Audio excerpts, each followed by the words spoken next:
RTVC Noticias, emisión central. Este programa es para toda la familia. No contiene escenas de sexo ni violencia. Los menores deben estar en compañía de los padres o un adulto responsable. Contiene sistema closed caption. Este programa fue financiado con recursos del Ministerio de la Salud. RTVC Noticias, emisión central.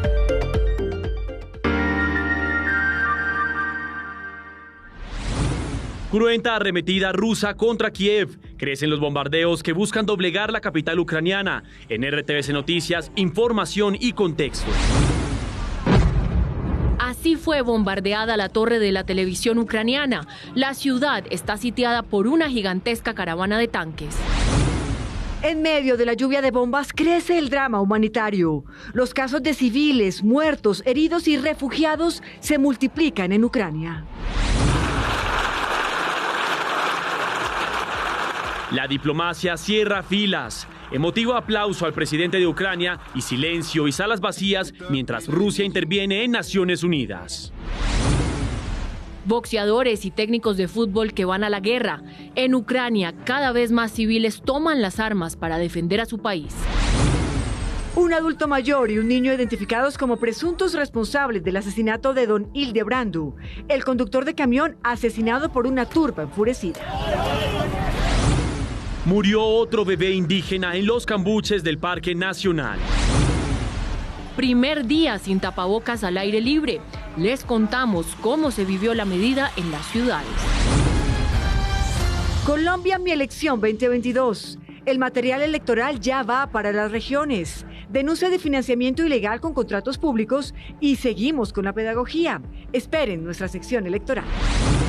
Exclusivo RTVC Noticias. Por primera vez se mide el desempleo en la población en situación de discapacidad y LGBTI. En minutos, el DANE explica. Esperen oportunidades. Hay 423 vacantes para meseros en Bogotá. Y en deportes, revuelo por el nuevo cambio en el banquillo técnico de Atlético Nacional. Se va Alejandro Restrepo y asumió el arriero Herrera. Y hoy es martes de invitado en RTVC Noticias, así que en Cultura vamos a estar conversando con Tiberio Cruz, uno de los protagonistas de la obra de teatro Lluvia Constante.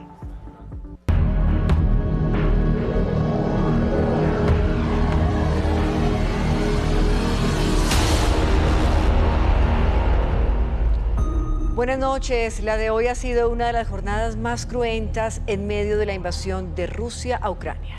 El cerco a Kiev cada vez se cierra más con la intensidad de los bombardeos y una asombrosa caravana de tanques de guerra. Y nos llega en este momento a nuestra sala satelital esta imagen. Esto es Kiev, capital de Ucrania, en vivo, siendo aquí las 7:01 de la noche y allá las 2:02 de la mañana. En este momento pues parece mantener la calma. Entre los hechos además más crueles estuvo el bombardeo a una torre de televisión que le costó la vida a 5 civiles y dejó a 5 más heridos. Esta impactante imagen de la torre de televisión ucraniana que fue alcanzada por un misil en horas de la tarde en Kiev fue una muestra más del aumento de la ofensiva de las fuerzas rusas en cercanías de la capital. Este estratégico bombardeo tuvo lugar después de que sonara la alarma por la publicación de imágenes satelitales de un gigantesco convoy con carros de combate rusos de unos 64 kilómetros de largo, acercándose peligrosamente a la ciudad, a unos 30 kilómetros de distancia. Además, provocó que varios canales de televisión dejaran de emitir su señal. La torre se encuentra en el territorio de Babi Yar, escenario de uno de los mayores crímenes cometidos por los nazis durante la Segunda Guerra Mundial. El presidente ucraniano señaló a Kiev como el objetivo principal de la operación militar rusa. Vienen a nuestra capital tal como lo hicieron con Yarkov. Por lo tanto, la defensa de la capital hoy es una prioridad clave para el Estado. En todas las ciudades, Ucrania debe hacer todo lo posible para detener al enemigo. Los rusos, por su parte, han dejado claro que seguirán avanzando en su operación. Las Fuerzas Armadas rusas continuarán realizando la operación militar especial hasta que se logren los objetivos establecidos. Según avanzaban las horas, en Kiev se reforzaban las medidas de seguridad y las líneas de defensa. Grupos de militares ucranianos montaron puestos de control con barreras antitanque, uno de ellos en la misma Plaza de la Independencia, más conocida como Maidán, en el corazón de la capital ucraniana. A la sombra de los edificios en ruinas, los residentes salen a buscar comida y objetos de primera necesidad y les toca hacer largas colas para lograrlo. Este miedo viene y se queda contigo. Hoy puedes entrar libre y pacíficamente al supermercado que está abastecido con ciertos comestibles, pero no sabemos si habrá una forma de ingresar a Kiev mañana, si se puede entregar algo o no. La sirena de alerta sigue sonando en diferentes momentos del día en Kiev, una ciudad bajo asedio que lucha por resistir ante la invasión rusa. Pero es que no solo Kiev soporta la furia de la artillería rusa. La ciudad de Yarkov, donde gran parte de la población habla en ruso, fue bombardeada con misiles en zonas urbanas. Este es el rediseño arquitectónico que le da Rusia a Ucrania. La agresión de las tropas del Kremlin tuvo un giro táctico y en las ya casi 144 horas que se prolonga la incursión militar ordenada por Vladimir Putin a su vecina, se concentra en 3 ciudades de los más de 600.000 kilómetros cuadrados de extensión territorial del país invadido. Golpes en nervios estratégicos al norte, al noreste y al sur concentran el impacto bélico ruso. Una extensa caravana de al menos 40 millas de largo con vehículos militares de todo tipo y captados satelitalmente acecha a escasos 30 kilómetros a la ciudad capital. Kiev, cuyo centro permanece en soledad, está cercada. Varios combates bordean Borodianka, a las afueras de la ciudad, en el intento ruso por acercarse a ella. Vienen a nuestra capital tal como lo hicieron con Kharkiv. Por lo tanto, la defensa de la capital hoy es una prioridad clave para el Estado. Yarkov, la segunda ciudad más importante de Ucrania, fue la que resistió y de qué forma ataques por todos los frentes, y su icónica Plaza de la Libertad, así como el edificio gubernamental, en cuestión de segundos perdieron su solidez y así lucen horas después. Queridos habitantes de Kharkov, hoy nuestro enemigo ha comenzado a bombardear subrepticiamente el centro de la ciudad y las zonas residenciales. Al sur, Gerson, con al menos 300.000 habitantes y una estratégica posición por estar a orillas del Mar Negro y que colinda con el río Dnieper, fue asaltada y Rusia la bloquea truncando sus calles. Aún así, la resistencia civil tiene nervios del mismo acero de muchos de estos tanques, pues sin importarles las consecuencias, defienden de frente a su país. Y en RTVC Noticias estamos conectados con Ucrania. Esta imagen que ustedes van a ver a continuación es en vivo y en directo. La plaza central de Kiev, recordemos este lugar, está la capital de Ucrania, que hoy ha recibido una arremetida brutal por cuenta del ejército ruso. Allí son las 2 de la mañana, 6 minutos. Y este panorama de bombardeos tiene una consecuencia directa. Los dramas humanitarios se multiplican. Las redes sociales han permitido que esta de alguna manera sea una guerra narrada en vivo por los propios civiles.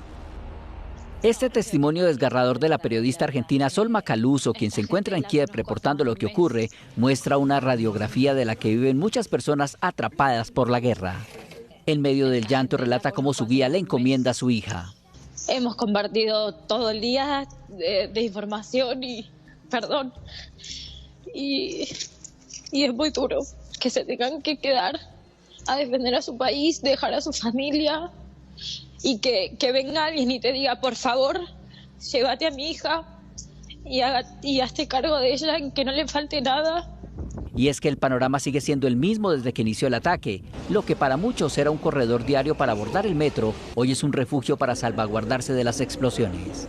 Cerca de su casa hay un estacionamiento subterráneo. Ellos han estado en el estacionamiento subterráneo con su hijo por 2 días. En sus rostros se ve la valentía afrontando una realidad de la que muy pocos han podido escapar. Según cifras de las Naciones Unidas, más de 500.000 de personas han salido de Ucrania en medio de la guerra. Un poco más de la mitad de ellos pasaron la frontera con Polonia. El drama en las estaciones de tren y en las carreteras continúa para miles de ucranianos. Aunque el drama de ver a miles de personas abandonar a la fuerza su patria es duro, el caso de los niños desgarra el corazón. Ellos a veces no entienden lo que sucede y en medio de su inocencia son felices por viajar con sus familias. Pero no todos tienen la fortuna de irse con sus padres a cualquier frontera lejos de la guerra. Algunos terminan a la deriva, recomendados a personas que por lo menos les aseguren que pasarán las fronteras donde otros familiares o amigos los esperan.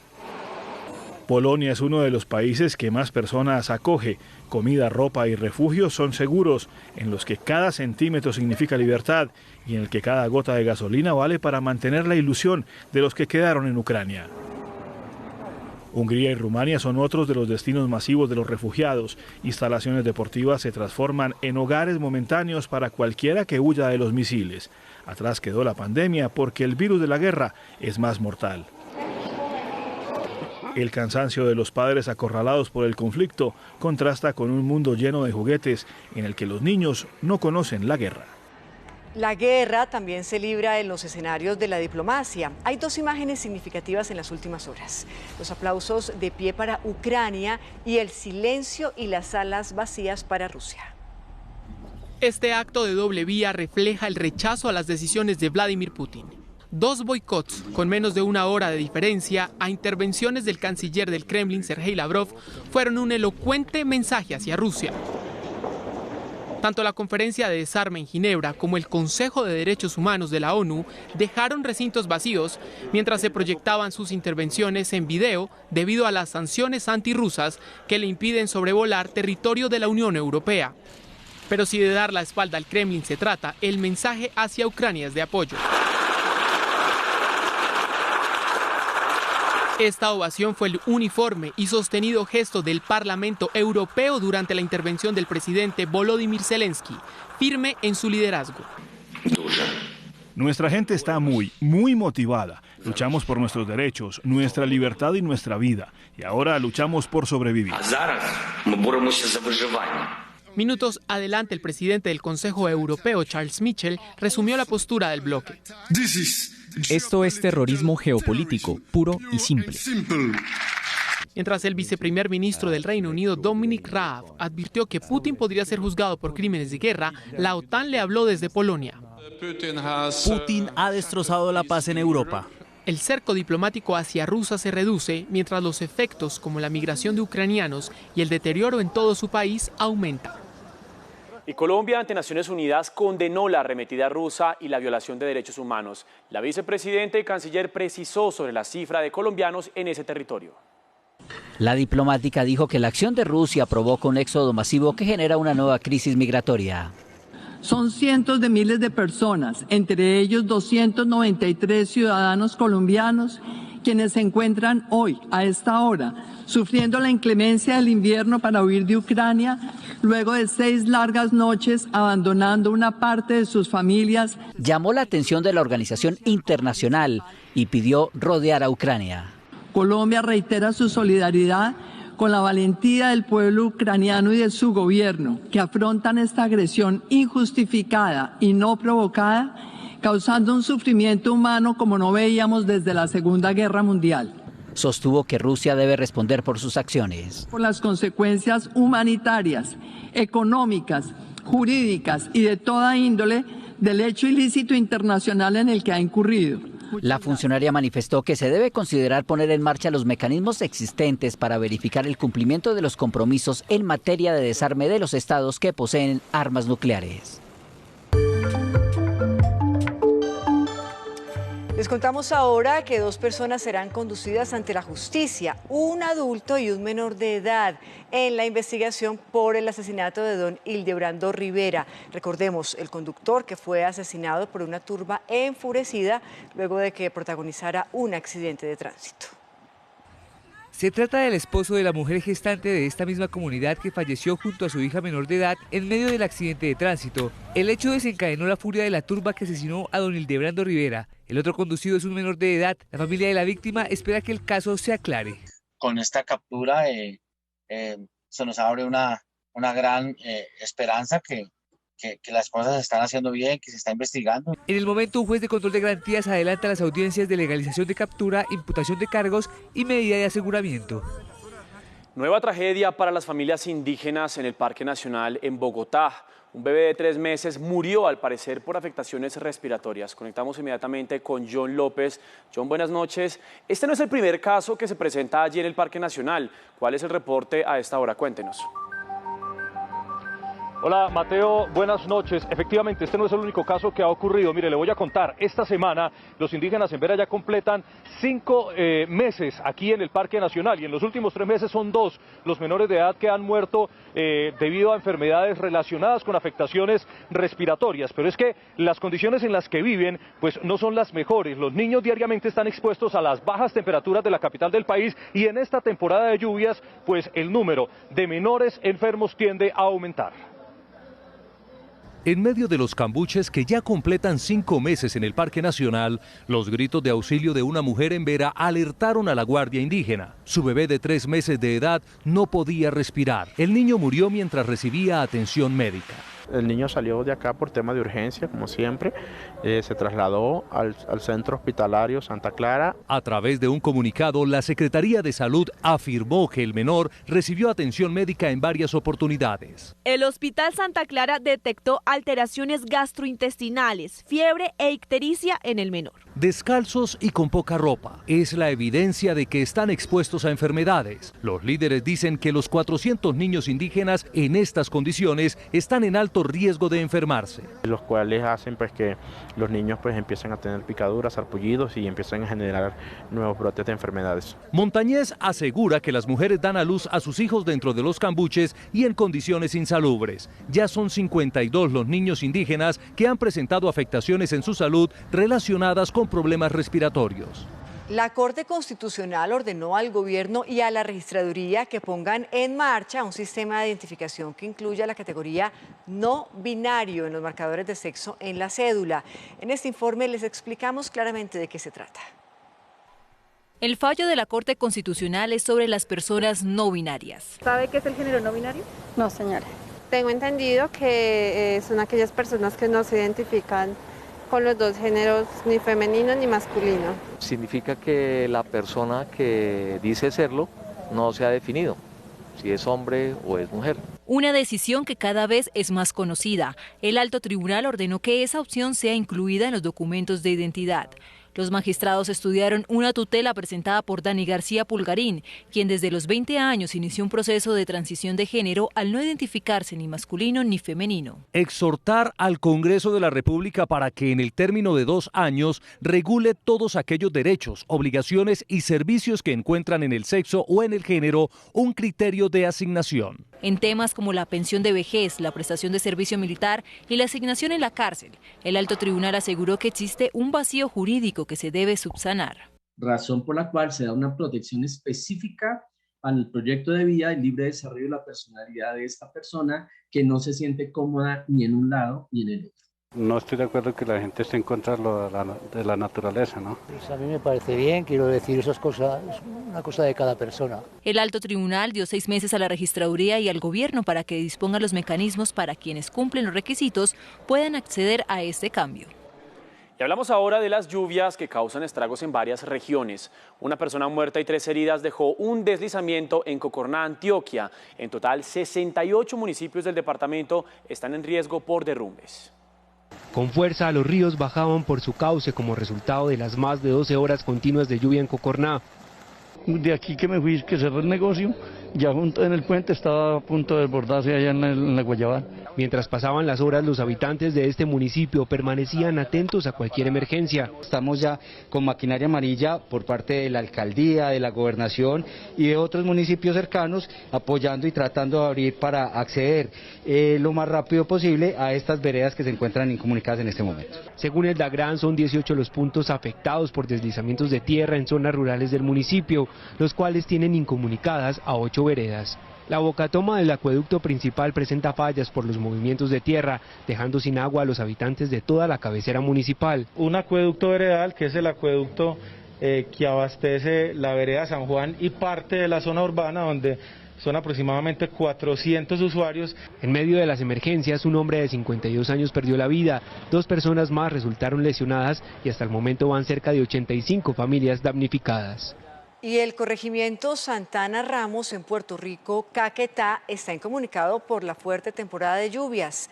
Personas enfermas que requieren asistencia médica inmediata no han podido salir de la zona. Ronda con los periodistas del Sistema de Medios. Dos jóvenes turistas que se hospedaban en una cabaña en el sector del Cocora, en el municipio de Salento, Quindío, murieron en medio de un deslizamiento de tierra ocurrido en la madrugada de este martes 1 de marzo, donde geólogos e ingenieros evalúan las condiciones del lugar para determinar el proceso que sigue con las cabañas aledañas. En el departamento del Chocó son dos los municipios principalmente afectados por las inundaciones en las últimas horas. Uno, el municipio de Unguía, donde cerca de 1000 personas permanecen damnificadas luego del desbordamiento de los ríos Tanela y del río Putí. El otro municipio es el municipio de Acandí, donde según su alcalde municipal, las comunidades de San Francisco y de Trígana se encuentran incomunicadas, pues el río habría arrastrado con uno de los puentes. En el departamento de Nariño, el municipio de San Bernardo, una avenida torrencial ha dejado a 10 veredas incomunicadas, como también se estima que unas 300 familias se encuentren damnificadas. Familiares, amigos e integrantes de los bomberos voluntarios de Cali adelantan las labores de búsqueda de dos jóvenes que fueron reportados como desaparecidos desde el pasado domingo aquí en el sector turístico de Pancia. Al parecer, ellos se encontraban dentro del afluente.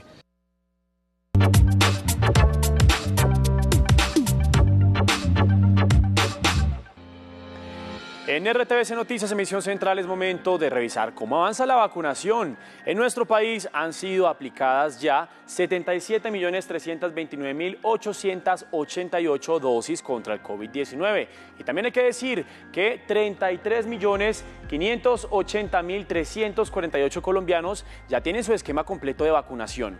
Por otra parte, han sido suministradas ya 8.555.664 dosis de refuerzo o terceras dosis. Vamos ahora a revisar cómo están los números en torno a la pandemia, porque hoy en el país se reportan 1.218 casos nuevos de COVID-19 y fueron 87 las personas que fallecieron en las últimas horas. También hay que decir que son 12.622 los casos activos en Colombia. Y recordemos, hoy fue la primera jornada sin tapabocas en espacios abiertos. Así se recibió la medida en las ciudades. 4 de la tarde, 11 personas en la avenida La Esperanza de Bogotá, todos al aire libre, 6 de ellos sin tapabocas. La realidad a medio camino entre la normalidad y la pandemia. Ay, a mí me parece fabuloso. Ya 2 años con eso, no, ya es justo. Recuerda que debe usarlo en el transporte público y en lugares que no se ha garantizado el distanciamiento físico de 1 metro. Para mí, lo seguiré usando. En Cali, el requisito del 70% de la población vacunada se cumplió justo hoy. Porque siento que la mayoría como que, tanto por el calor, tanto por protección, pero pues, o sea, es como necesario también ya quitarlo. En Bucaramanga lució así el primer día sin tapabocas al aire libre. El comportamiento estuvo dividido, personas con mascarilla en su quijada, otros con el correcto uso y los que decidieron quitárselo por completo. Lo seguiré usando por cuidar mi salud, cuidar a mi familia y a los demás. Barranquilla se prepara para el carnaval. Este fue el panorama hoy. Aceptación a medias, unos con la mascarilla puesta y otros no.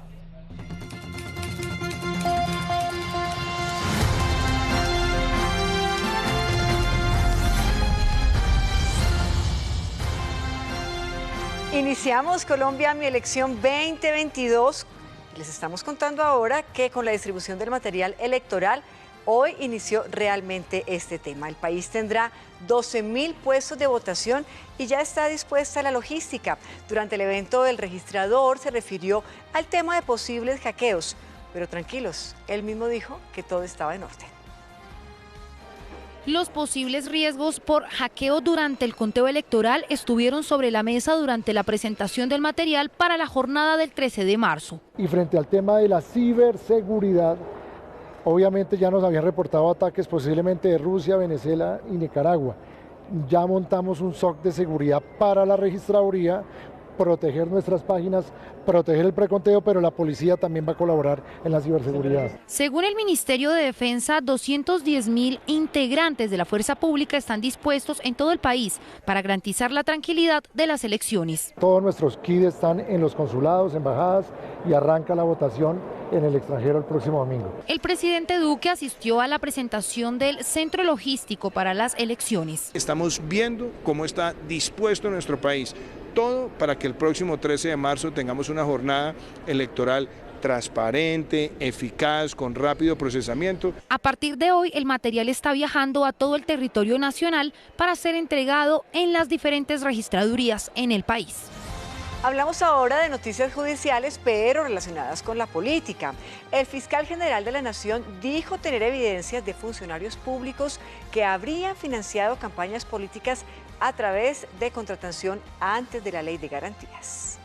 El relacionamiento malsano que se está presentando desde el orden del Congreso o desde el orden nacional frente al manejo, uso indebido y robo de recursos públicos a través de alcaldes en diferentes lugares del territorio nacional para financiar elecciones.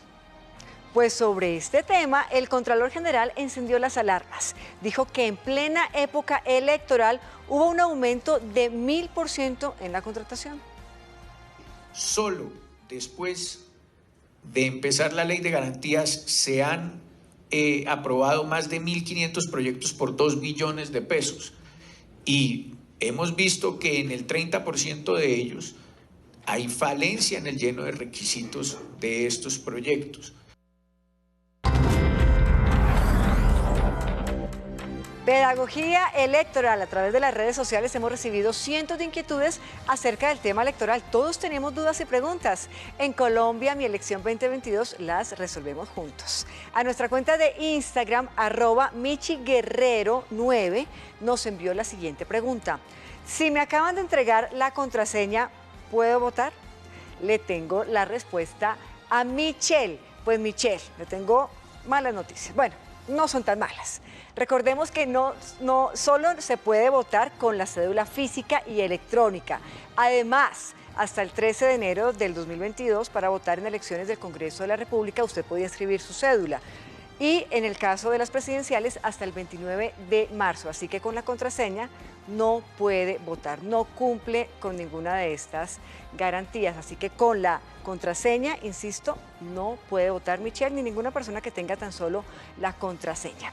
En RTVC Noticias acudimos al análisis de Fernando Cepeda Ulloa, hoy para hablar acerca de un tema muy importante, el voto responsable. El 13 de marzo vamos a elegir Congreso, o sea, Senado y Cámara.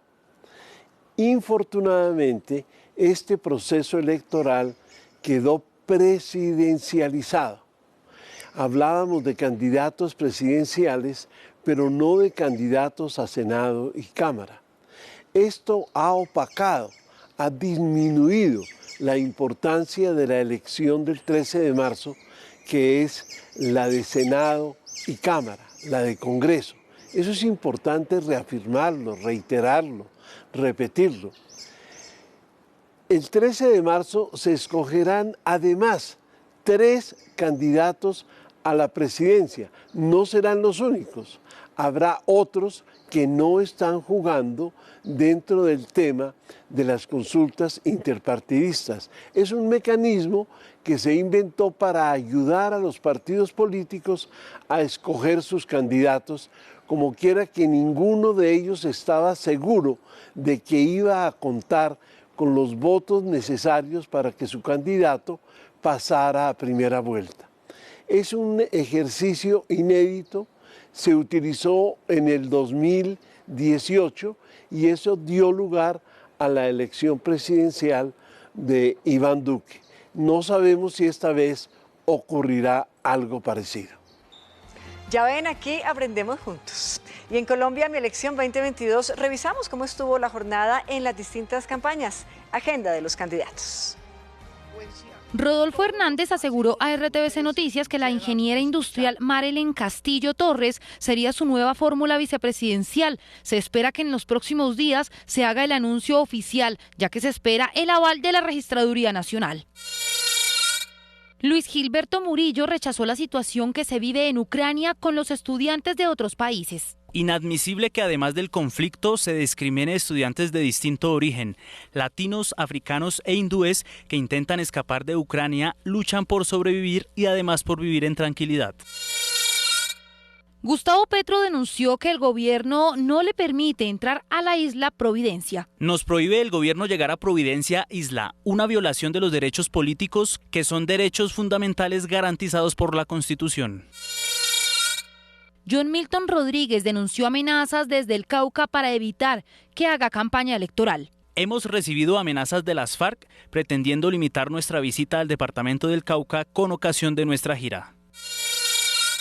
Kevin Gómez Paz, gerente de la campaña de Francia Márquez, denunció que el Consejo Nacional Electoral no le ha girado recursos para llegar al 13 de marzo. Que nos encontramos en una grave situación financiera, producto de la negativa por parte de la previsora de seguros y la Presidencia de la República para expedir una póliza.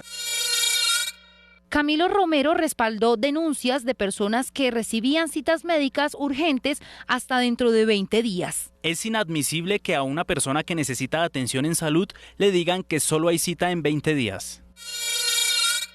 David Barguil prometió a campesinos de Popayán que no permitirá más bloqueos, ya que afecta el precio del abono. Vamos a comprometernos a garantizar que no hayan bloqueos y que tengamos seguridad para todos, para que pueda llegar el progreso, las oportunidades, que es lo que la gente clama. Federico Gutiérrez estuvo en Santa Marta repartiendo volantes. Sigo recorriendo el país, vamos para adelante, vamos con toda. Sergio Fajardo se refirió a la inseguridad y el desempleo en el país. Nuestro país tiene rabia con la corrupción y el mal gobierno. A eso se le suma el miedo que genera la inseguridad y el desempleo. Enrique Peñalosa desde Valledupar dio a conocer propuestas en los semáforos. Llegando a Valledupar, desde un carro me estaban saludando con mucho entusiasmo. Al acercarme, vi que eran unas religiosas manifestándome su cariño. Un momento mágico. Juan Manuel Galán aseguró que en su gobierno habría eutanasia. En el centro entendemos el derecho a la vida como el derecho a una vida digna. Si usted no lo entiende así y cree que la eutanasia es un asesinato, otra vez usted no es de centro. Arelis Uriana lamentó el asesinato de un líder social en Antioquia. Rechazo y lamento el fallecimiento de Dilson Borja, un líder de la Guardia Indígena que luchó por su pueblo.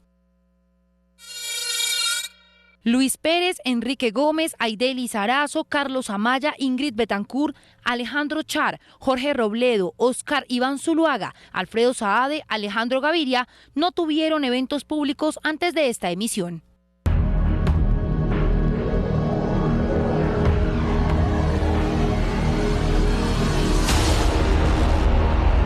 Volvemos con información sobre la guerra en Ucrania. Un fenómeno creciente en el país ha sido el de civiles que se enlistan en el ejército para ir al campo de batalla.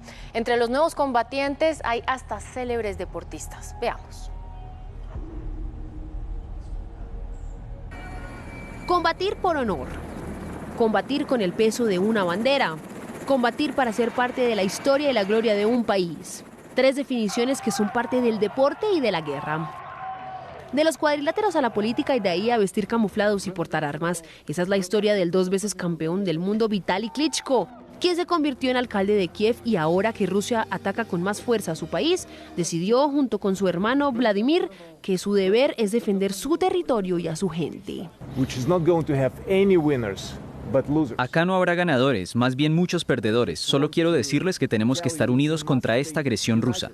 La valentía se mide en los sacrificios que haces para proteger a los tuyos. Oleksandr Usyk iba a defender su título de peso pesado, pero la guerra se atravesó en el camino. Hoy también está en las filas del ejército y desde su cuenta de YouTube le mandó este mensaje a Vladimir Putin.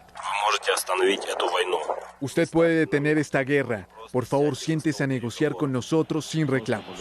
Y como una anécdota épica de batalla, un técnico pasó de ganarle al Real Madrid en el Santiago Bernabéu en el torneo de clubes más importante del mundo con un equipo debutante a tomar las armas. Yuri Berdinov dejó al Sheriff Tiraspol, equipo de Moldavia, y viajó a Ucrania para enlistarse. También se dejaron raquetas y pelotas de tenis de lado para ir al frente de ataque. Sergei Stakovsky anunció en su cuenta de Instagram que ya se había unido al ejército y que estaba orgulloso de todos quienes, sin conocimientos militares, estuvieran prestos a cuidar lo que era de ellos.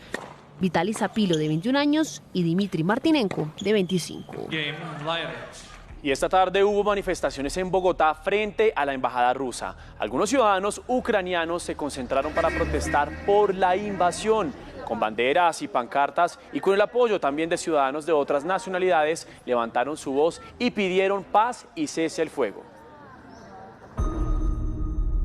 Es momento para los invitados en RTVC Noticias para que analicemos y entendamos este tema. Está con nosotros Jaime Rosenthal. Él es politólogo, abogado y profesor de la Universidad Externado de Colombia. Profesor, buenas noches. Buenas noches a la teleaudiencia. Un placer estar acá. Profesor, mire, una de las imágenes de la jornada fue la del bombardeo a edificios civiles en Kiev. Precisamente el presidente Vladimir Putin había acordado con el gobierno francés que no iba a atacar a los civiles. Sin embargo, vemos situaciones como esta. Quisiera pedirle que analizáramos los estragos de este conflicto en la población civil.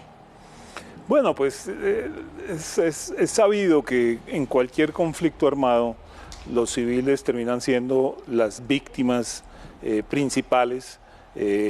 A pesar de que cualquier pronunciamiento que se haga acerca de que no se están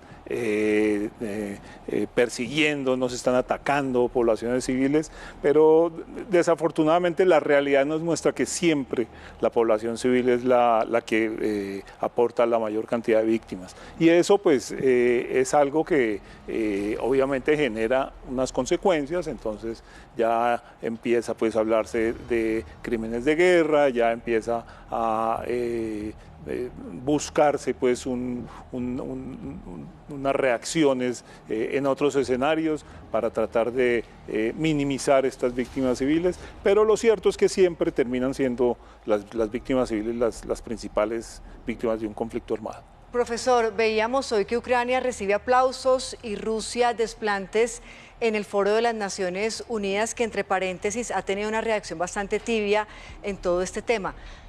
Pero el mundo se va a quedar quieto mientras Rusia realmente bombardea civiles. O sea, ¿el mundo no lo siente usted muy quieto frente a esta situación? Esta guerra que es un tanto tecnológica también. A ver, son varias cosas. Pues cuando hablamos del mundo, ¿qué es el mundo? Si estamos hablando de los organismos internacionales como Naciones Unidas, pues lamentablemente Naciones Unidas pues, ha mostrado ya en otros casos pues, que es absolutamente inefectiva, inoperante y que no es el mecanismo para evitar que este tipo de cosas sucedan.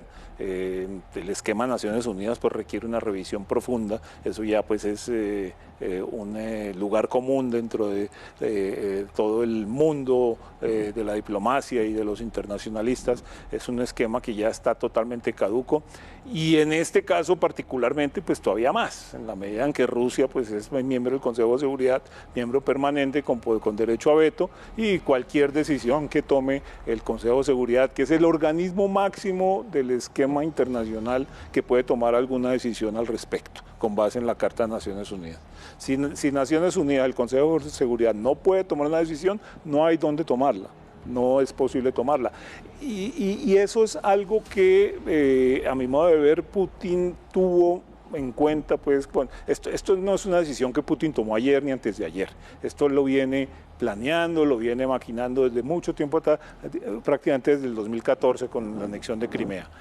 Y si nosotros vemos qué ha pasado en el mundo de allá para acá, pues nosotros tenemos que ver seguramente el análisis que el mismo Putin hizo, ¿sí? ¿Quién se va a oponer a lo que yo quiero hacer?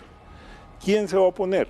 El escenario internacional está en un estado de, digamos, de inmovilidad, ¿sí? Que prácticamente no hay una forma de parar y de imponerle a Putin pues un camino diferente a lo que él haya escogido. Pero hay otra lista que me gustaría que manejáramos y de la que habláramos, y es la gente.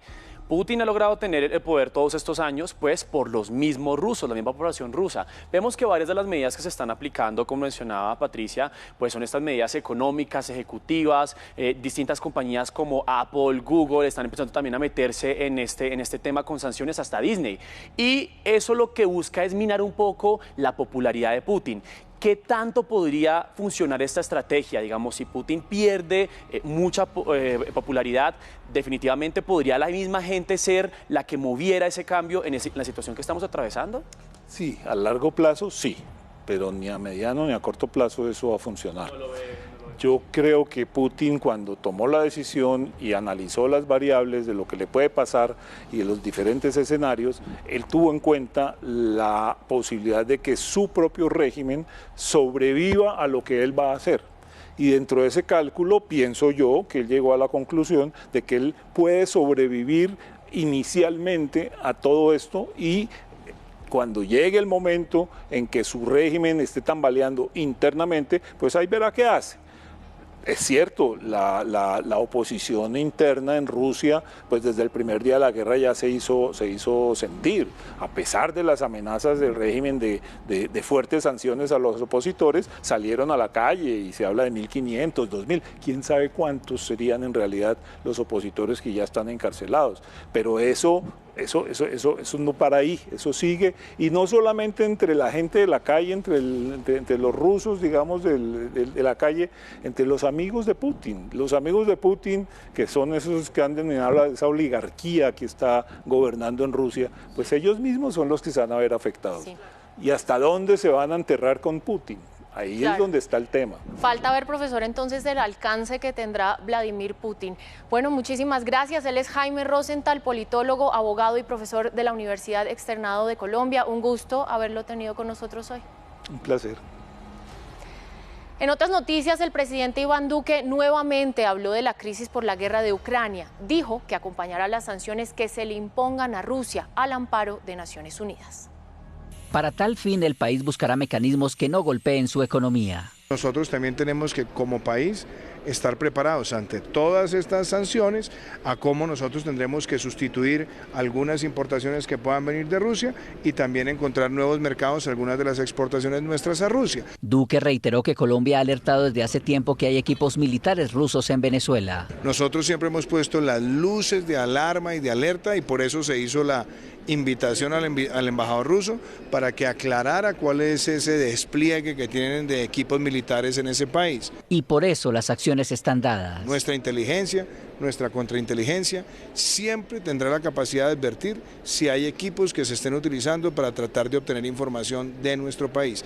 El presidente dijo además que se está verificando la situación de los colombianos residentes en Ucrania y sostuvo que con la ayuda de gobiernos como Polonia y Rumania definirá si se moviliza un vuelo humanitario para repatriarlos.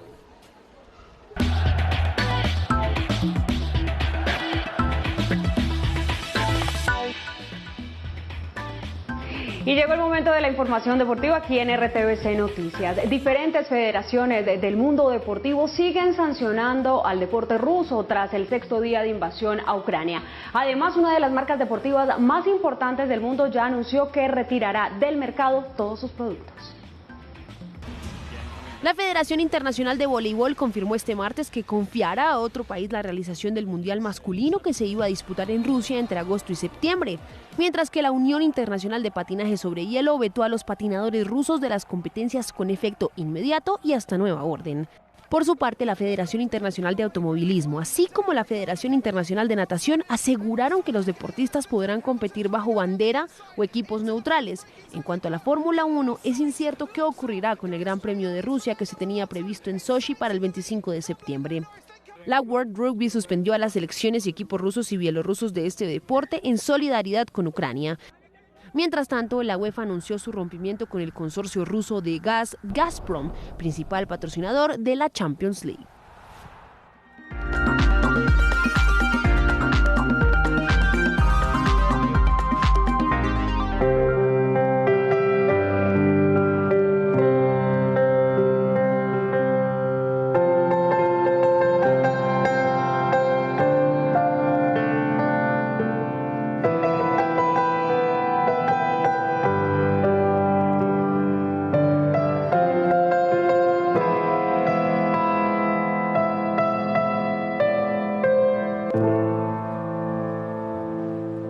Hoy los saludo con esto que se llama Solo le pido a Dios y es de León Gieco porque nuestro corazón, como siempre, está con las víctimas de Ucrania. Como en todas las guerras, el perfil del presidente, del gobernante de turno, es muy importante. Por ejemplo, piensen en la Segunda Guerra Mundial.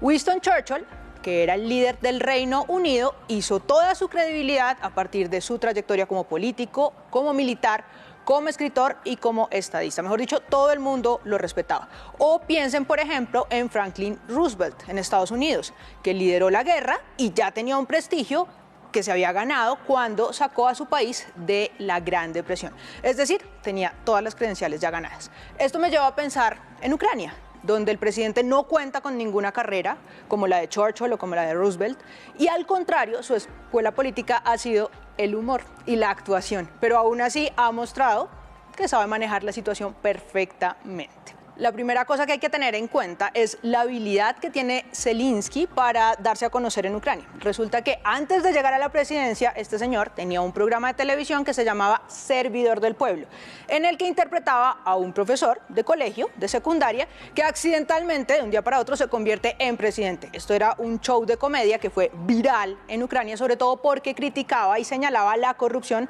con un mensaje un poco subido de tono. Vean esto.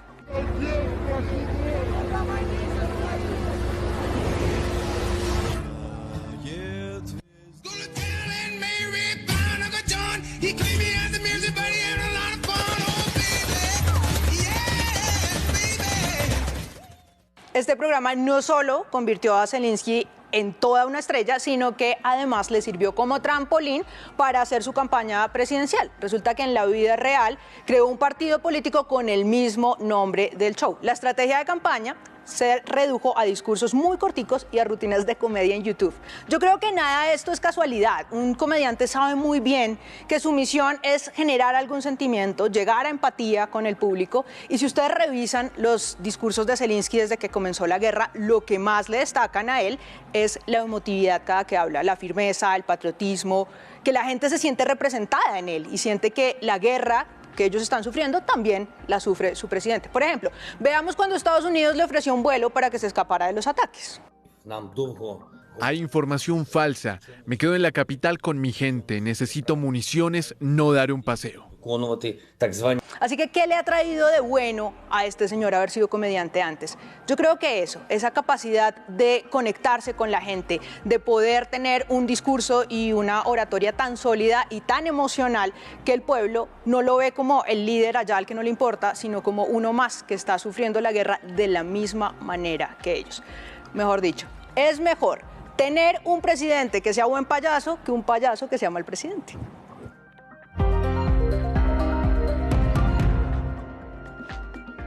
$16,7 billones de pesos de utilidades el año pasado, reportó Ecopetrol, 10 veces más que 2020.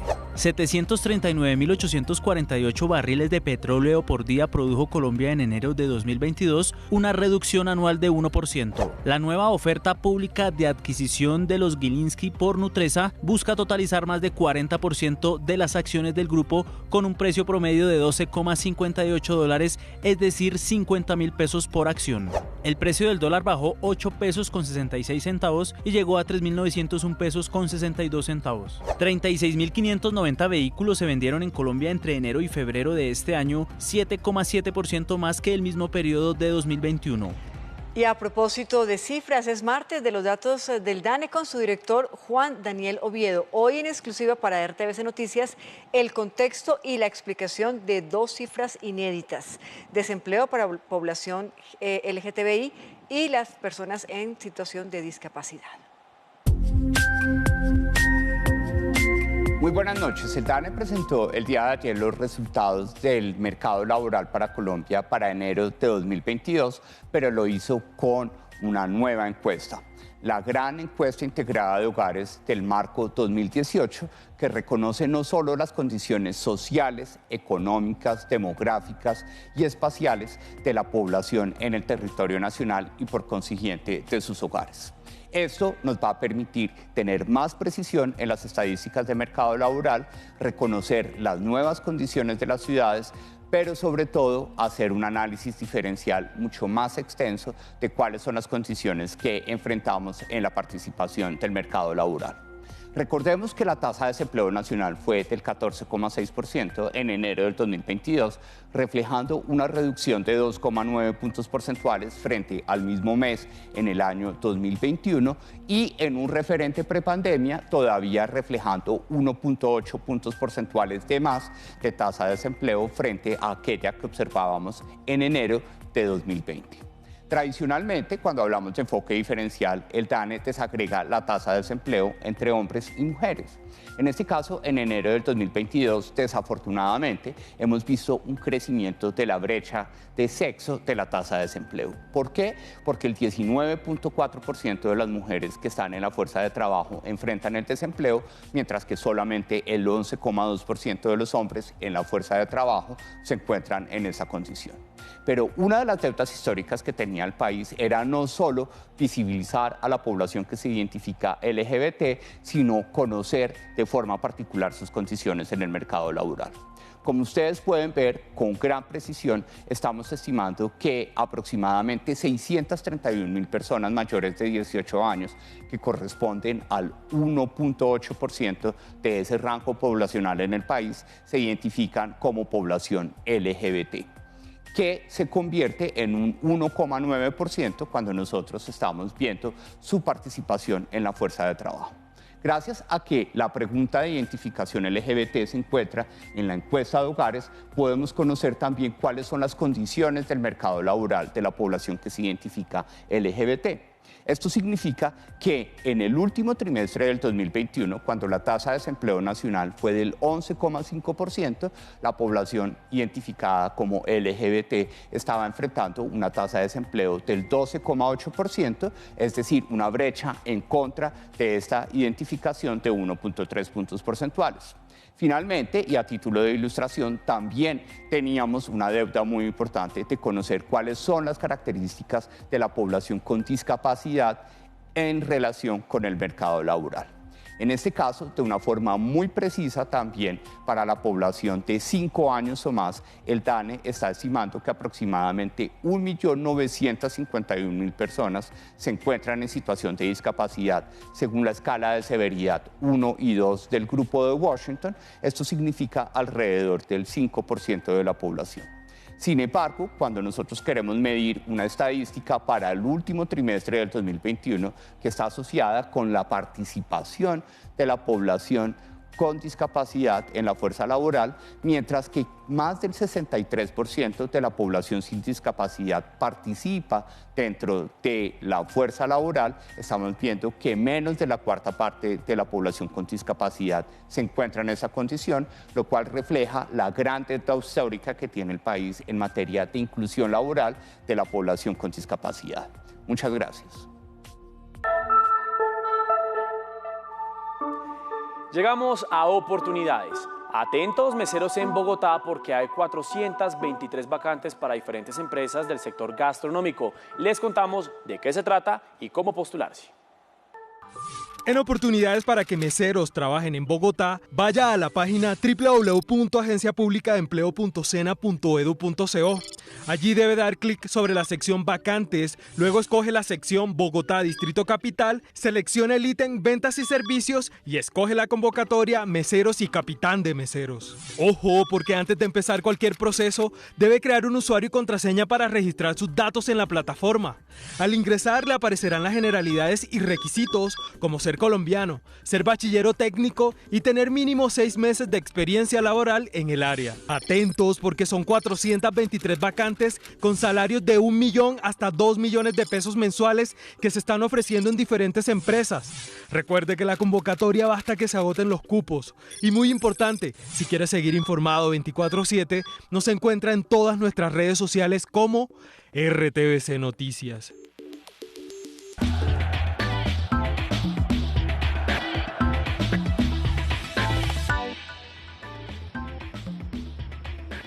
Y seguimos con más deportes, el momento del resumen deportivo del día, que tiene como protagonista Atlético Nacional tras la salida de su técnico Alejandro Restrepo, y también la noticia es que llegaría a ocupar ese lugar, a el banquillo verde, un técnico extranjero.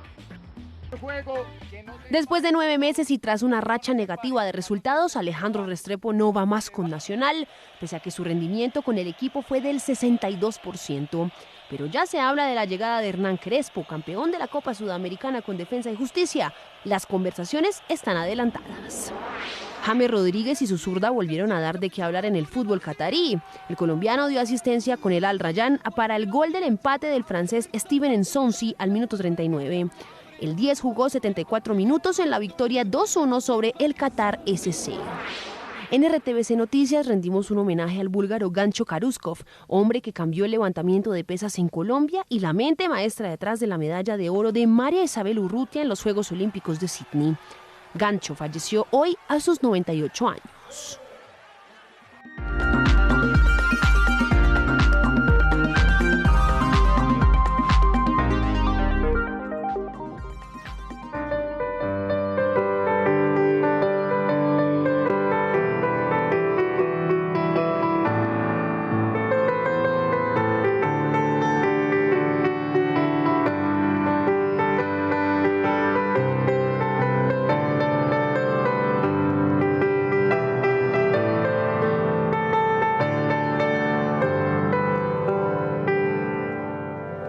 Bueno, y esto se llama Matilde Lina, pero hoy es martes de invitado y está con nosotros Tiberio Cruz, que especialmente me pidió esto. Tiberio, bienvenido. ¿Cómo estás? Muy bien, Tiberio. ¿Por qué tuve que aprenderme esto para hoy? Estudié un montón, además. Sí, me imagino.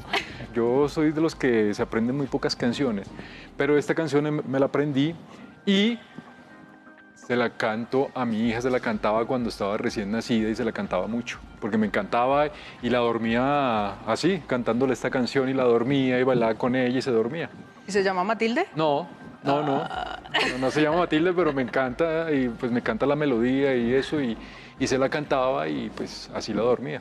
Habría sido una linda historia. Sí. Tiberio, pregunta, ¿usted ha estudiado música? Una vez lo intenté, pero guitarra. Pero no sé, es que es difícil, ¿sabes? La guitarra es muy difícil. Pero mira que yo tuve un grupo la percusión me gusta y sobre todo la tambora me encanta y el guache. Y eso lo aprendí a tocar y teníamos un grupito ahí y tocábamos de vez en cuando y en mi pueblo, pues en Riodoro Cesar, tocan mucho, pues hay mucha banda de pueblo, pero también hay grupos de tamboras. Mi pregunta iba porque cuando íbamos a empezar, yo me equivoqué en un par de notas y Tiberio se rió. Entonces yo dije, caramba, se dio cuenta, me tocó estudiar el doble. No, pero pues creo que tengo buen oído para eso. Tiberio, ¿siempre quiso ser actor? Mi hermano es director de cine y televisión y él empezó a estudiar hace muchos años y yo lo acompañé a hacer muchas películas, o sea, cuando él hacía asistencia y dirección y él me invitaba y yo me iba y pues le ayudaba, o sea, fue una cosa que dije, oye, chévere, esto me gusta, puedo hacerlo y la vida llegó y me puso allá. Hablemos del teatro en el que está ahorita. Hay una obra de teatro que parece inspirada en Bogotá, que se llama Lluvia Constante. Lluvia Constante. Cuéntenos un poquito. Bueno, Lluvia Constante, pues esta se escribió en Nueva York, ¿no? La hicieron en Broadway. Y ahora pues aquí Juan Fischer, que es el director, la escribió para Bogotá. Y es una historia de dos policías, amigos de toda la vida. Pero estos dos, sobre todo mi personaje, comete muchos errores. Y entonces ahí se juega la lealtad de la amistad, de todo, de la familia. Pero este man vive por su familia y él quiere tenerlos seguros a ellos.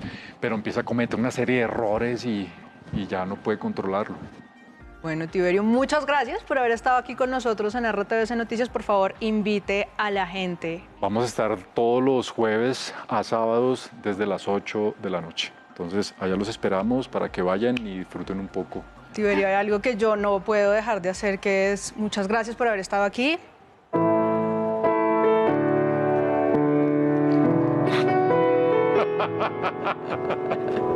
Bienvenido siempre. Gracias. Así. Gracias.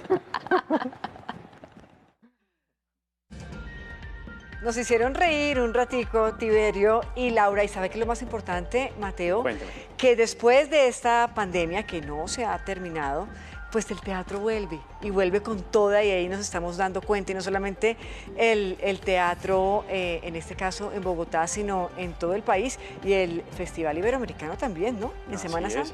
No, ¿y usted ya ha ido? ¿Ya vuelto a teatro? No, con este horario me ha sido imposible, pero quiero ir, un fin de semana. Tiene que hacerlo, yo ya estoy de vuelta al teatro. Y bueno, de esta forma terminamos nuestra emisión central. A ustedes, queridos televidentes, como siempre, muchas gracias por estar ahí y por acompañarnos en esta noche. Nos vemos nuevamente mañana. Chao, feliz noche.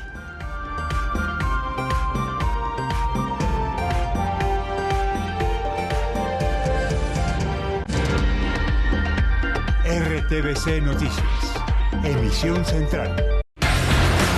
Continúa viendo Señal Colombia.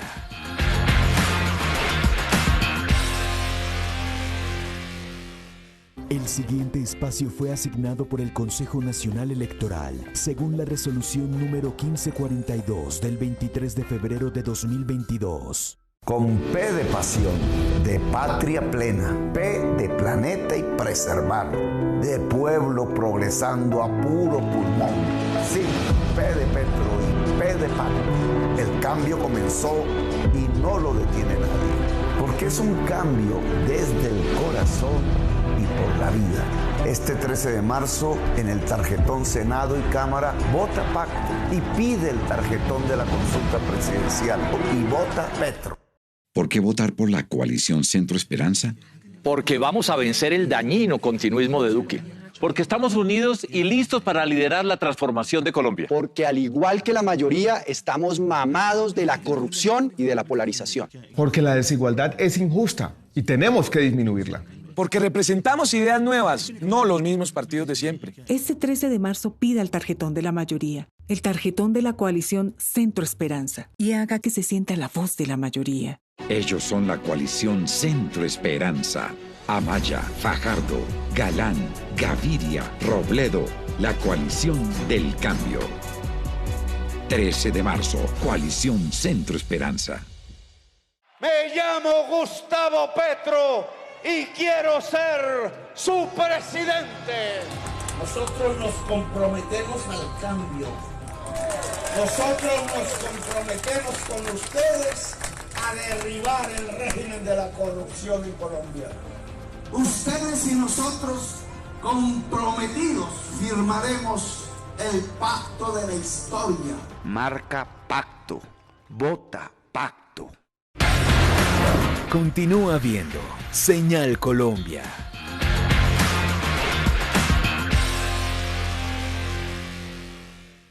El siguiente espacio fue asignado por el Consejo Nacional